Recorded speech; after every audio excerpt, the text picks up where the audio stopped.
দর্শক, কক্সবাজারে রোহিঙ্গা ক্যাম্প পরিদর্শনে যাচ্ছেন মার্কিন প্রতিনিধি দল। সে ব্যাপারে খবর রাখছেন আমাদের সহকর্মী কামরুল ইসলাম মিন্টু। আমরা যুক্ত হচ্ছি তার সাথে। মিন্টু, রোহিঙ্গা ক্যাম্প পরিদর্শন বিষয়ে, এই কর্মসূচি বিষয়ে বিস্তারিত আমাদেরকে জানাবেন।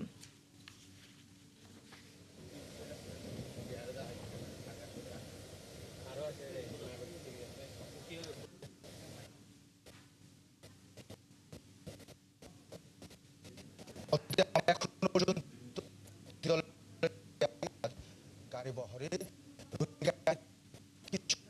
প্রায় আধ ঘন্টা পর্যন্ত তিনি যে টি ব্রেকে ছিলেন, কফি পান করেছেন, এরপরে রোহিঙ্গা ক্যাম্পে ঢুকেছেন এবং এই গাড়ি বহরে যাচ্ছে। আমরা 4 নম্বর এক্সটেনশন ক্যাম্পে যাব, 6 নম্বর ক্যাম্পে তিনি পরিদর্শনে যাবেন এবং রোহিঙ্গাদের সাথে কথা বলবেন, প্রত্যাবাসন বিষয়ে আগ্রহ অনাগ্রহ নিয়ে তাদের সাথে কথা বলে নেবেন।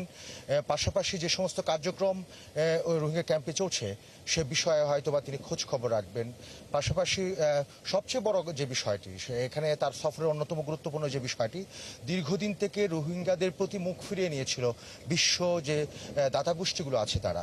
এবং আজকে মার্কিন প্রতিনিধি কক্সবাজারের সফর, রোহিঙ্গা ক্যাম্পের সফর মানে হচ্ছে যে পুরো বিশ্বের প্রতি আবার দৃষ্টিগোচর হওয়া, রোহিঙ্গাদের প্রতি তাদের প্রতি নজরটা রাখা, এটা সবচেয়ে বেশি গুরুত্বপূর্ণ। এর ফলে রোহিঙ্গাদের প্রতি যে দাতা গোষ্ঠীর যে ত্রাণ সহায়তা এগুলোই